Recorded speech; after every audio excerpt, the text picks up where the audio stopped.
What's going on, everyone? My name is Ryan. I'm an advisor here at Carlson Financial, and in today's video we're going to talk about what you can do with an old 401k. We're going to look at 4 options you have. We'll talk pros and cons of each of those options, and hopefully by the end of this video you'll have a good idea of what you want to do with that old 401k you have. So let's get started.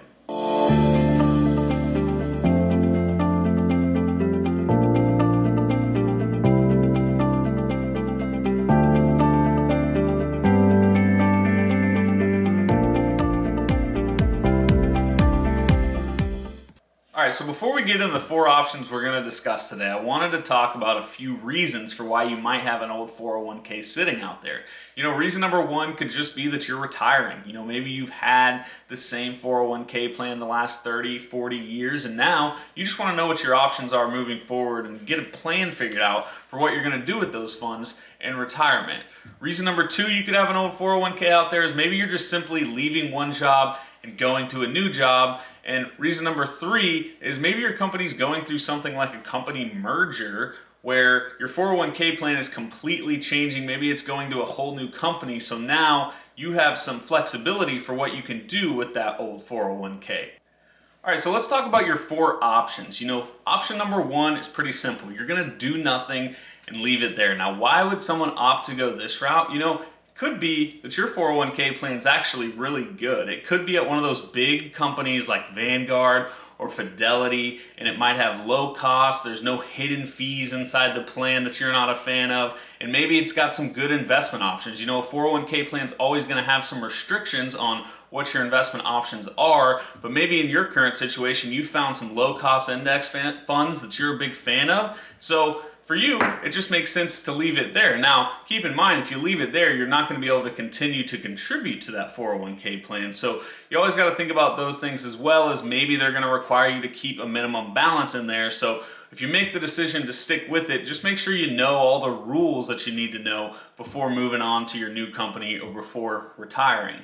All right, before we move on, I wanted to circle back and talk about one more reason that may make you want to keep your 401k where it's at, and that is the rule of 55. Now, the rule of 55 is not going to pertain to everybody watching this video. It's actually a very specific group. Now, here's what that rule is. The rule of 55 is an IRS regulation that allows certain older Americans to withdraw money from their 401ks without incurring the customary 10% penalty for early withdrawals made before age 59 and a half. Now, that sounds great, right? Get to take it out penalty free before 59 and a half. Well, it only applies to a certain group of people, and here's that group. So, number 1, you leave your job in the calendar year that you will turn 55 or later. You can leave for any reason, including if you were fired, laid off, or quit. As long as you leave that job in the calendar year that you turn 55 or later, you apply for the rule of 55 and can potentially take money out of your 401k without getting the 10% penalty. The other way you apply to this is you're withdrawing funds only from a 401k account offered by your most recent employers. Now, you cannot withdraw money penalty free from accounts with other past employers, nor can you make penalty free withdrawals from an IRA, even if you rolled over your 401k upon leaving your most recent job. So the rule of 55 is something to consider. Now, not all plans and employers allow you to do this, so it's something that before you make your ultimate decision, talk to your plan provider, talk to your employer, find out if that's an option for you, and it could be a really good reason to stay where you're currently at. Now, not every 401k plan sounds as good as the one I just laid out there. You're going to find a lot of them that have hidden fees that you're not a fan of. You're not really receiving any value for the fees you're paying, and you don't like your investment options. Like I said, you're always going to be restricted on what you can invest in. It's just maybe in this case, instead of liking the options you have, maybe you hate the options and it just doesn't make a whole lot of sense for your current situation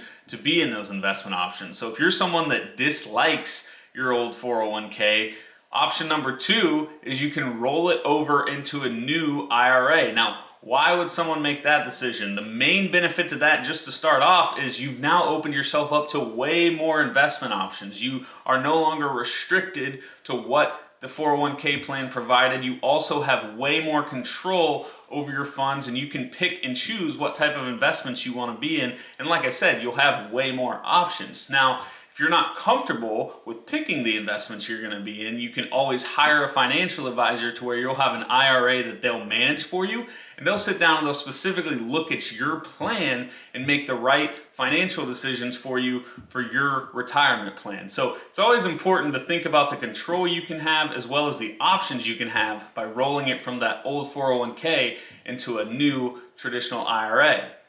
All right, so option number 3, if you're someone like we talked about earlier that's going from one job to a new job, the option is you could roll over your old 401k into your new 401k. So if you're going to a new employer that offers a 401k plan, they most likely will, you have to make a decision on, what we talked about earlier. Is this a good 401k plan that you like, that makes sense for you? And if it is, maybe instead of rolling it over into an IRA, you just roll over your 401k into your new employer's 401k. But again, you have to make sure that it's going to be low cost, there's no hidden fees. You got to make sure the investment options are ones that you like and ones that you are comfortable with. If it's not, if you don't like how the new 401k plan looks, it may just make sense to roll it over from that old 401k into the IRA, but still contribute to the new 401k plan. Make sure you're still getting any company matches they're doing and things like that. But you don't necessarily have to roll your 401k into the new employer unless you really like what that new employer's plan looks like. Now, option number 4 is my least favorite option for you. And option number 4 is cashing it out. Now, why do I say it's my least favorite option? Well, when you cash it out, it becomes taxable at that time. And if you're under 59 and a half, you'll also pay a penalty for taking your money out early. So I don't want to go into a ton of detail on why cashing it out is not your best option. Just know that option 1, 2, and 3 are certainly better routes to look at first before opting to ever cash out a 401k. So let's recap. Option 1, you leave it where it is, you do nothing. Now, you only should do this if it's a good 401k plan like we discussed. And also, one thing I didn't mention when we were talking about good 401k plans, maybe it's really easy to look at your balances and your information. I think this is a really underrated thing for people. You'll talk to people that say, I have no idea how to access my 401k plan. If you're in a situation like that, rolling it over into an IRA or even rolling it to your new 401k, if it's easier to see everything, that makes a lot of sense. So keep that in mind as well. It's not always just about the investments and the costs. You got to think about the ease it is for you to log in on your computer and see it. And also, if you're leaving it where it is, you're going to have to sometimes be calling the HR department to ask them questions, which can be a headache and can be awkward at times as well. So option number 1, leave it where it is, do nothing. Option number 2, we discussed it, rolling it into an IRA. It opens you up more options for your investments. It can be lower cost, and if you want to bring in a financial advisor to help you, you can do that as well. Option number 3, roll it over to your new 401k, which we just talked about. If it's a good 401k plan, this can certainly make sense. Option number 4, my least favorite, cashing it out. Make sure you examine all 3 of those options closely before even thinking about that decision. All right, that's it for today's video. I hope you got some value out of this. If you have an old 401k sitting out there, I hope this helps you, give you some ideas for what you're gonna do with it next. We just don't want it to be one of those situations where it sits out there for 10, 15, 20 years and you never think about it. So if you did like this video, please give us a thumbs up below and subscribe to the channel. We plan on putting a lot more videos out like this in 2022. And if you'd like, you can go back and look at some of our old videos on the channel. If you're interested in talking to an advisor about your retirement plan, go to carlsonfinancial.com. You can schedule a free review with one of our advisors there, or give us a call at 844-CARLSON and we'll be happy to get you with an advisor in your area. Thank you so much for watching and have a great rest of your week.